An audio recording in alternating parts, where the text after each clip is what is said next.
Les généraux américains se sont soudainement rebellés contre les plans de Donald Trump de déclencher une guerre avec l'Iran.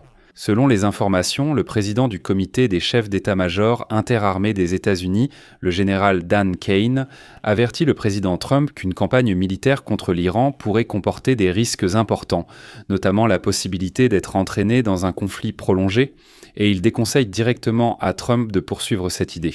Dans le même temps, le général Dan Kane a averti Trump qu'il avait inutilement irrité de nombreux alliés de l'Amérique. Selon le général, le manque de munitions et de missiles, ainsi que l'absence de soutien de la part des Alliés, pourrait représenter un grand danger pour les troupes américaines en cas de début d'affrontement avec l'Iran. Comme on le sait, la Grande-Bretagne a déjà refusé à Trump l'utilisation de ses bases aériennes pour des attaques contre l'Iran. De plus, des vidéos du porte-avions Gerald Ford sont devenues virales sur Internet, montrant que le système d'égout à bord connaît des fuites constantes. C'est pourquoi le navire se dirige vers la Grèce pour y être réparé. Et je vais absolument vous montrer ces vidéos dans cet épisode. Je m'appelle Alexei Pecci, discutons ensemble de ce sujet. Mais avant de commencer cet épisode, je vous demande de vous abonner à la chaîne, de mettre un like et d'écrire n'importe quel commentaire sous cet épisode. De plus, abonnez-vous à ma chaîne Telegram Pecci News, le lien est dans la description, et là-bas nous publions des nouvelles en temps réel dès qu'elles arrivent. Alors, les généraux américains se sont opposés à une opération militaire contre l'Iran. Selon le média Axios, d'après deux sources proches des discussions internes, le président du comité des chefs d'état-major interarmés, le général Dan Kane, a averti le président Trump et les hauts responsables qu'une campagne militaire contre l'Iran pourrait comporter des risques importants, notamment la possibilité d'un enlisement. La campagne. Au plus haut niveau de l'administration Trump, les débats se poursuivent sur la manière de régler le conflit iranien et sur les conséquences de chaque option. En ce moment, plusieurs personnes de l'entourage de Trump appellent à la prudence, bien que certaines sources estiment que Trump lui-même penche pour une frappe. Avant tout, la question se pose de savoir à quoi ressemblera le succès dans les opérations militaires et à quel point il sera risqué d'essayer. D'un autre côté, parvenir à un accord nucléaire signifierait probablement l'abandon de certaines des anciennes lignes rouges du président Trump, autrement dit des concessions. Alors que Trump débat de la question de savoir s'il faut attaquer l'Iran et comment le faire, ses envoyés Jared Kushner et Steve Witkoff exhortent le président à s'abstenir de toute action supplémentaire et à donner une chance à la diplomatie.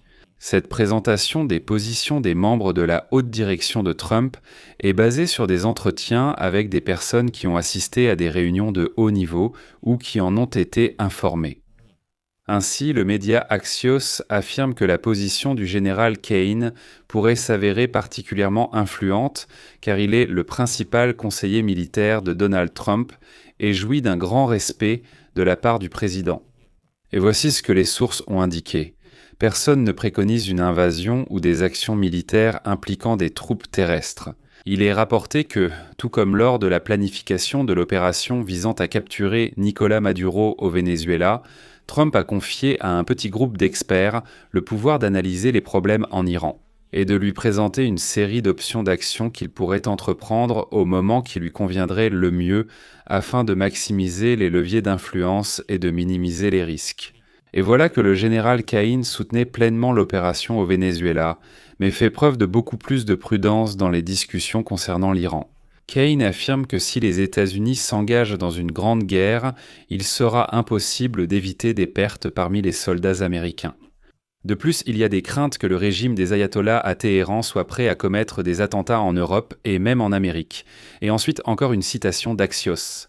Dans son rôle de conseiller militaire du président, du ministre de la Défense et du Conseil de sécurité nationale, le général Kane fournit aux dirigeants civils, américains et aux décideurs en matière de sécurité des États-Unis un éventail d'options militaires ainsi que des considérations secondaires, les conséquences et les risques qui y sont liés. Le général fournit ces options de manière confidentielle. Après une telle fuite d'informations, c'est Donald Trump lui-même qui a écrit sur le réseau social Truth Social que Kane aimerait éviter la guerre, mais estime qu'en cas de nécessité, cette guerre serait soi-disant facilement gagnée. Voici la citation. Il n'a pas parlé de ne pas entrer en conflit avec l'Iran, ni même de cette soi-disant frappe limitée dont j'ai entendu parler. Il ne connaît qu'une seule chose, comment gagner. Si on lui dit de le faire, il prendra la tête du groupe. Et c'est là que réside le principal suspense et que le plus intéressant se révèle. Des informations ont émergé selon lesquelles Trump, ces derniers jours, n'écoute que le général Keane en ce qui concerne la guerre contre l'Iran. Et, comme l'écrit Axios, même le commandant du commandement central des États-Unis, l'amiral Brad Cooper, n'a pas été invité aux réunions convoquées par Trump concernant l'Iran et n'a pas parlé au président depuis le début de la crise, au début du mois de janvier. Bien que, en cas de guerre, je rappelle que c'est précisément le commandement central dirigé par Cooper qui participera à cette guerre contre l'Iran. Et tout cela paraît encore plus étrange. Il est à noter que le vice-président américain J.D. Vance a aussi exprimé son inquiétude sur une possible ingérence dans les discussions internes récemment. Il paraît qu'il faut rendre ce sujet aussi fermé que possible. C'est pourquoi Trump ne communique qu'avec Keane. Au même moment, le secrétaire d'État américain Marco Rubio adopte une position attentiste, au lieu de se prononcer fermement pour ou contre des frappes contre l'Iran. Eh bien, c'est peut-être parce que Rubio concentre davantage son attention et ses efforts sur le Venezuela et Cuba.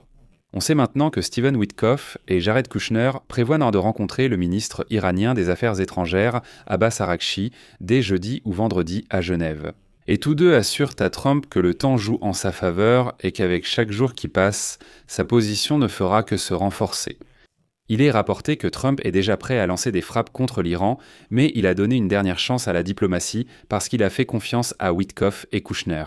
Et c'est ici que le sénateur Lindsey Graham entre en jeu, déclarant que trop de conseillers de Trump l'ont dissuadé de bombarder l'Iran. Graham a exhorté le président à les ignorer et à poursuivre les frappes, y compris lors d'une conversation téléphonique qu'ils ont eue dimanche.